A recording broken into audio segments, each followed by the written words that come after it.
खाली भिडियो मात्र बनाइराख्दिरहेछ हो। यो त खाली मोबाइल भन्नेहरूको लागि चाहिँ यो स्पेसली उनीहरूको लागि ब्लग है।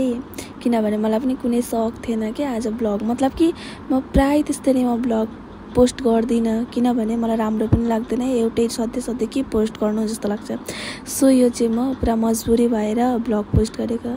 सो हेलो एभ्रिवान, स्वागत गर्दैछु तपाईँहरूलाई फेरि अभी के सर्ट मिनी ब्लगमा है।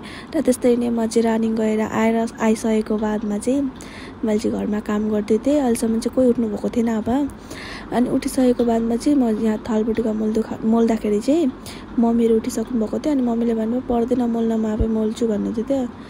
अनि मैले भने भयो म मोलिहाल्छु भनेर भने।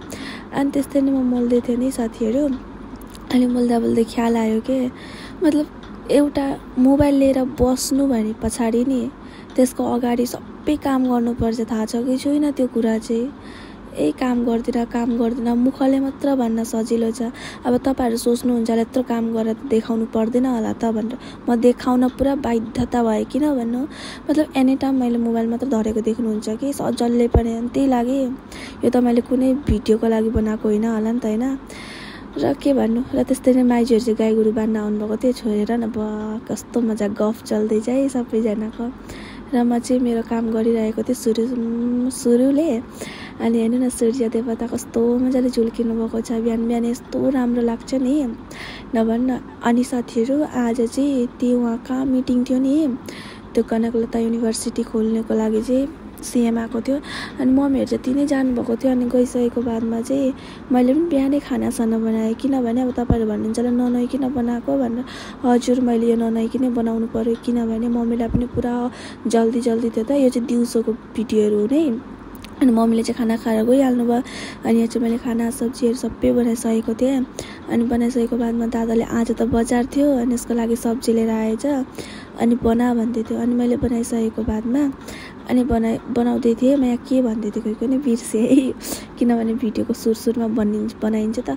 अनि साथीहरू तपाईँहरूलाई एउटा कुरा थाहा छ नभन्नु न, मेरो भिडियो यति एडिट गर्न छ नि के भएको किन यस्तो अल्छी हुन्छु मलाई थाहा छैन साथीहरू। यो चाहिँ बोइल सब्जी हो, जो कि मतलब कि यसरी नै खानु मन थियो अरे दादालाई। अनि साग हालेर बनाइदिएको थिएँ। अनि त्यस्तै नै अब बोइल मात्र के खाओस् भनेर मैले चाहिँ बेगन फ्राई गरेको थिएँ। अनि बिहान टमाटर बनाएको थिएँ। अनि टमाटरमै हालेर मतलब कि भाजी गरिदिएको थिएँ। अनि गरिसकेको बादमा चाहिँ यहाँ फेरि अर्को सब्जी हेर्दै थिएँ कस्तो के भयो भनेर। अनि त्यस्तै नै दादा आइसकेको छ खाना खानुको लागि। अनि म चाहिँ साथीहरू साँच्चै भनेकोले यो चाहिँ साँच्चैको कुरा हो है। खाना सब्जी सबै म बनाइदिन्छु। यस्तो पस्केर दिनु म बिल्कुलै जान्दिनँ। आज चाहिँ मम्मी हुनुहुने थिएन भनेर त्यही पनि मैले जानिनँ। अनि म जानिनँ भनेर अनि जुन सब्जीको भाँडो थियो नि उही लगिदिएँ कि। अनि उही लगिसकेको बादमा अनि हेरेर हालो। अनि मैले पनि हालिदिएँ, आफै हेरेर हालेँ। मतलब म बिल्कुलै जान्दिनँ सब्जीहरू दिन कसलाई धेरै पर्छ। मतलब कि यस्तो हुन्छ कि जुनै दिन मतलब कुनै दिन अब मेरो लागि पनि पस्केर म चाहिँ यो सब्जी खान्न, अब दादाहरू चाहिँ खान्छन्। अनि उनीहरूलाई चाहिँ मैले बनाइदिएको थिएँ। अनि बनाइदिइसकेको बादमा चाहिँ आफै पस्केर खा ल दादा भनेर भन्थेँ।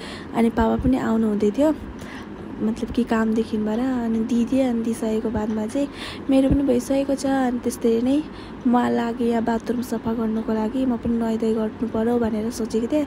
अनि यस्तै हेरेको त बाथरुम कस्तो गन्दा भइसकेको रहेछ। अनि त्यस्तै नै म पनि सफा गर्दै थिएँ। साथीहरू तपाईँहरू यहाँसम्म हेरिदिनुहुन्छ नि कति खुसी लाग्दछ। अगर नयाँ हुनुहुन्छ भने फलो पनि गरिदिनु होला। तर जसले भिडियो लास्टसम्म हेरेर कमेन्ट पनि गर्दैन नि, ओ माइ गड दिदीलाई त के भन्नु। र त्यस्तै नै अब थालबुटुका पनि यति थुप्रिसकेको छ नभन्नु न। मलाई थालबुटुका मोल्नु यस्तो अल्छी लाग्छ नि, तर के गर्नु पर्यो। छोरी हो जति नै एमए बिए गरे पनि अर्काको जुठो भाँडा मोल्नै पर्छ भन्छन् नि, त्यस्तै रहेछ के। छोरी मान्छे भएर पनि जन्मिनु धेमाली होइन। सो तपाईँहरू पनि सोच्नुहुन्छ होला अब यति काम गरेँ कि उसलाई साह्रै पर्वत नै उठाए जस्तो लाग्यो। हजुर गाइस, मेरो लागि चाहिँ साह्रै पर्वत उठाए जस्तै हुन्छ काम।